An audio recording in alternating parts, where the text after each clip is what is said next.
Yo, we ready to get right into it. Let's get right into it. Yeah.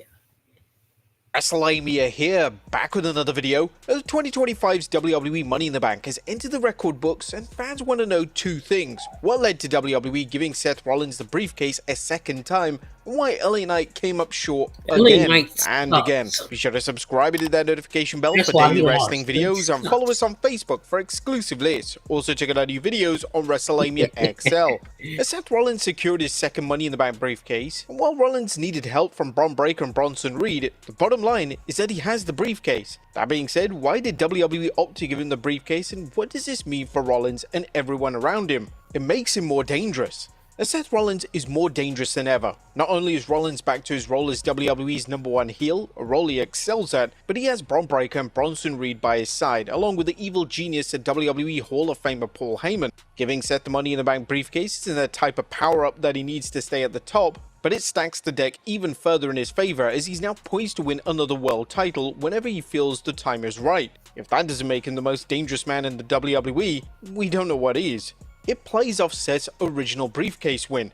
As Seth's win tonight served as a big reminder of the WWE utilizing past storylines to create new ones. In this case, a moment with some fans already speculating it could play out on Raw when World Champion Jey Uso defends a title against Gunther. One thing's for sure, Seth is the WWE's workhorse.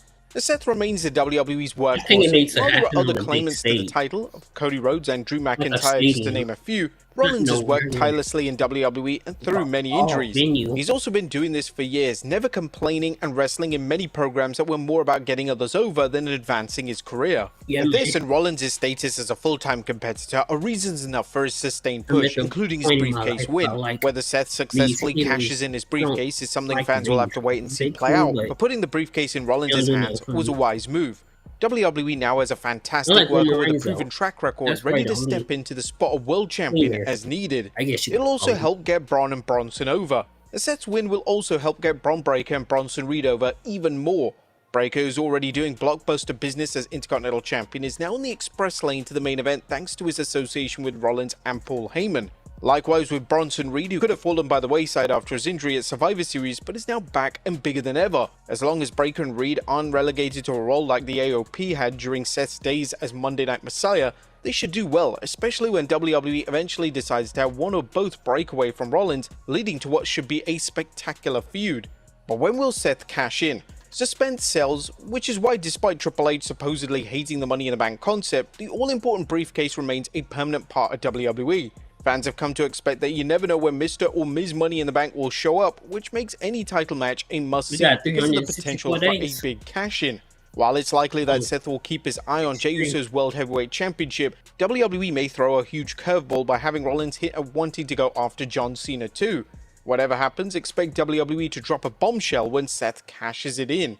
It also sets up Roman versus Seth. Seth's win was a surprise for some fans because there was speculation that Roman Reigns might have shown up to spoil Rollins' night. Well, that didn't happen, but you can be sure that Seth isn't off the hook yet, as Roman will bide his time waiting for the right moment to strike.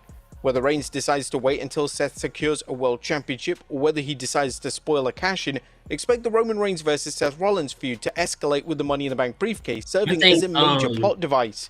It also elevates the Money in the Bank briefcase. Putting the Money in the Bank briefcase into the hands of a WWE superstar is never easy, whether it's selecting a promising newcomer and giving them a chance at the main event, or listening to the fans and giving a fan favorite the briefcase. WWE had many wrestlers to choose from, but this year WWE chose to put the briefcase on a veteran talent and someone who is still in their prime. As mentioned, Seth doesn't need the briefcase, but he does add prestige to it, something it hasn't always had due to a short-sighted booking, with Otis and Austin Theory's win coming to mind. Giving Seth the win will also remind fans that anyone can win the briefcase and not just a rising star. In recent years, we've seen far too many instances where a veteran worked the match, but fans felt like they had zero chance of winning because number one, they didn't need the briefcase, and number two, it's becoming a stepping stone for younger talent.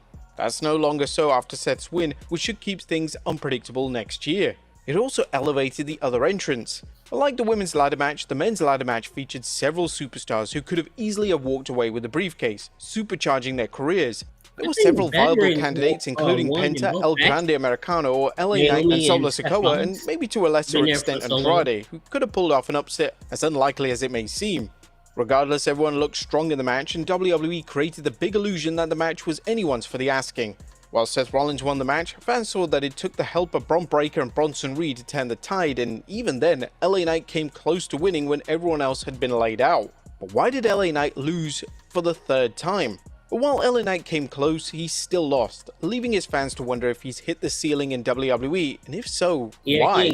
Well, the first reason is that WWE is happy with him in his current spot. And WWE is obviously happy with LA Knight's current spot in the company. He's been a loyal and hard worker despite some questionable booking early on in his main roster push.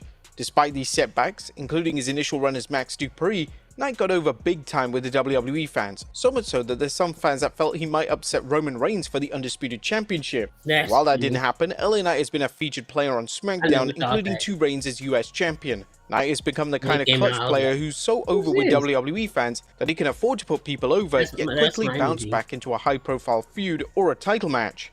That's the kind of role Knight excels at as far as WWE is concerned, which explains his spot in the company. There are also too many other talents WWE wants to push. Now, unfortunately, LA Knight finds himself in the same position as many other superstars. He's a tremendously talented worker who's surrounded by many other tremendously talented workers. And while we aren't claiming that Knight can't do more to succeed in a bigger role, WWE has brought in so many other talents, whether they're from NXT or from outside WWE, that it's difficult for anyone to get any TV time, let alone a push, particularly in the main event.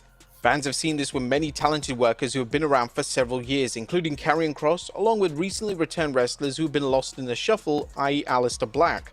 The fact that WWE regularly books Knight on SmackDown just shows how much the company thinks of him, even though it may not be at the level his fans want. It also opens the door for future programs. Now, has LA Knight reached the ceiling in WWE? Well, it certainly looks that way, but it also creates potential programs where Knight works hard to win the match that's always eluded him, the Money in the Bank. While it doesn't appear that Knight is in WWE's plans for the world title, or at least winning it, there are many storylines it can build, including how Knight will go to win the briefcase. Is he willing to turn heel to get it? If not, what happens if he loses it for a 4th time? WWE has more reasons to book Knight into next year's men's ladder match due to these storyline possibilities and the suspense fans will have as they wonder if the 4th time will be the charm. It could also lead to Knight versus Rollins.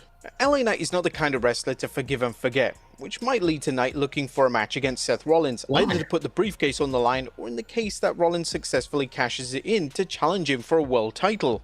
Although Rollins and Knight are on separate shows, LA could end up on Raw if WWE goes ahead with its annual draft. Not only will this give Seth another opponent, but it will also give the Red Brand a popular superstar with the potential for fresh opponents.